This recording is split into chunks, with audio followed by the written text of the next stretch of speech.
дээр болохоор одоо энэ race trigger дээр болохоор синхрон болон асинхрон кодын тухай гарч ирсэн байгаа.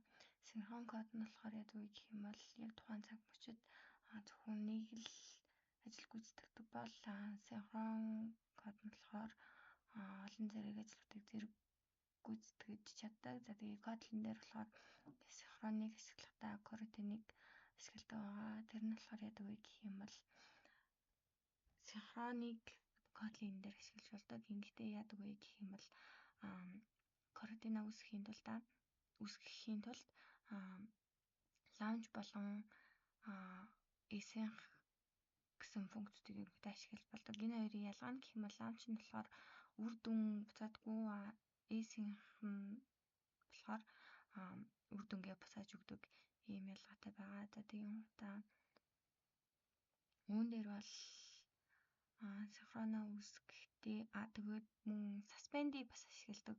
Suspend нь болохоор нөгөө coroutine зөвхөн ашигладаг. Тэгээд мөн suspend гэсэн үр функцаасаа ингэж ажилладаг байгаа.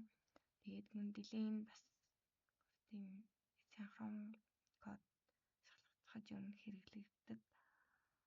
За тэгээд энэ дээр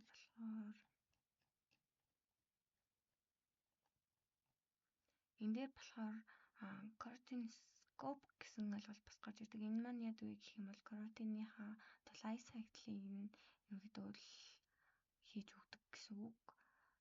За тэгээд энэ дээр launch ашиглаад одоо энэ маань энэ хоёр launch маань хоёулаа ингээд ажиллаж дуусчиж coroutine маань ерөнхийдөө ингэж дуусаад доотлын дараагийнх нь үйлчлэл нь ерөнхийдөө ажиллана гэсэн үг. Энэ хоёроо хүлээн. Тэгээд энэ хоёр маань бас ерөнхийдөө зэрэг ажиллана. Юун дээр болохоор синхрон кодонд болохоор энэ үүнийг дуустал ингээд дараагийнх нь блоклогдчихдаг. Тэгээд синхрон код дээр болохоор тэр блокийг ерөнхийдөө хааж өгдөг. Тийм байгаа. Тэгээд энийг ажиллуулад авах юм бол ингээд ажиллуулж харна. Ингээд зэрэг хоёр плеер нэг плеер хоёр гэсэн ингээд зэрэг ажиллаж байна.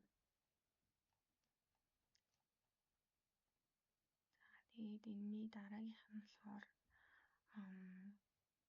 интернет веб сервертэй ерөнхийдөө бол холбож ажиллах байгаа. Тэгээд энэ дээр болохоор бид нарт retrofit гэсэн ойлголт гарч ирдэг. Энэ нь болохоор нөгөө веб сервертэй холбож ажилладаг сан. Энэ дээр болохоор веб сервертэй ажиллахдаа одоо нөгөө нэг өгдөл одоо протоколуудтай холбож ажилладаг. Тэгүн утаа бас нөгөө нэг хөрвүүлэлтүүдийг ерөнхийдөө хийж өгдөг байгаа. Тэгээд бид нар болохоор энэ Kotlin serialization JSON гэдэг энийг ашиглаад веб серверээс жишээ өгдөл авангуудаа Kotlin-д объект болгон ерөнхийдөө ашигладаг. Энийг болохоор ажиллуулад харуулъя.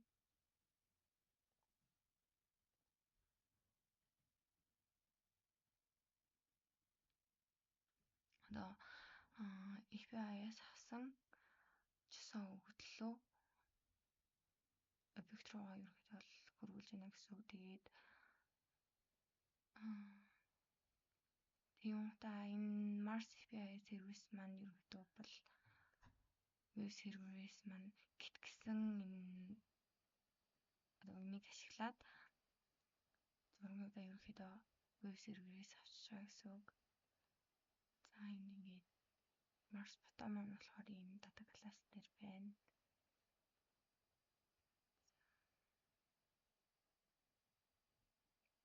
Тэгээд энэ дээр болохоор нөгөө нэг repository ашиглаад dependency injection хийж байгаа. Энэ маань болохоор яадаг вэ гэх юм бол нөгөө тусдаа классуудын объектууд хоорондоо ингээд ажиллах шаардлага гаргадаг.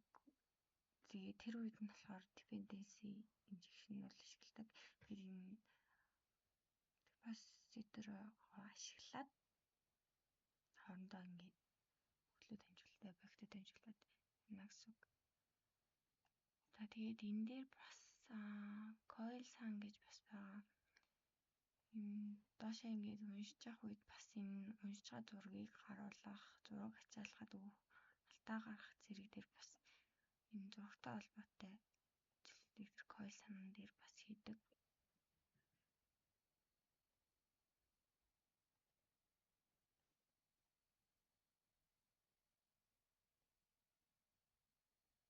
Тэгээд түрүүний дурдсан юмнуудыг оруулаад ийм дэлхийний тухай аппликейшн ажилласан байгаа.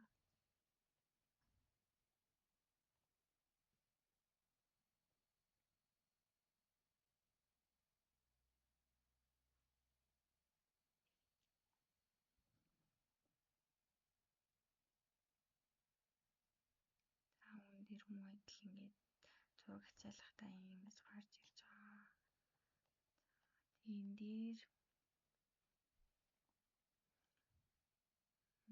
Retrofit ашиглаад веб серверээсээ ерөнхийдөө энэ мэдээллүүдээ аваад тэгээд JSON-оо хөрвүүлээд объектууд Kotlin объект болгож аваад тэгээд гэтээрээ ингээд мэдээлэл авчихна.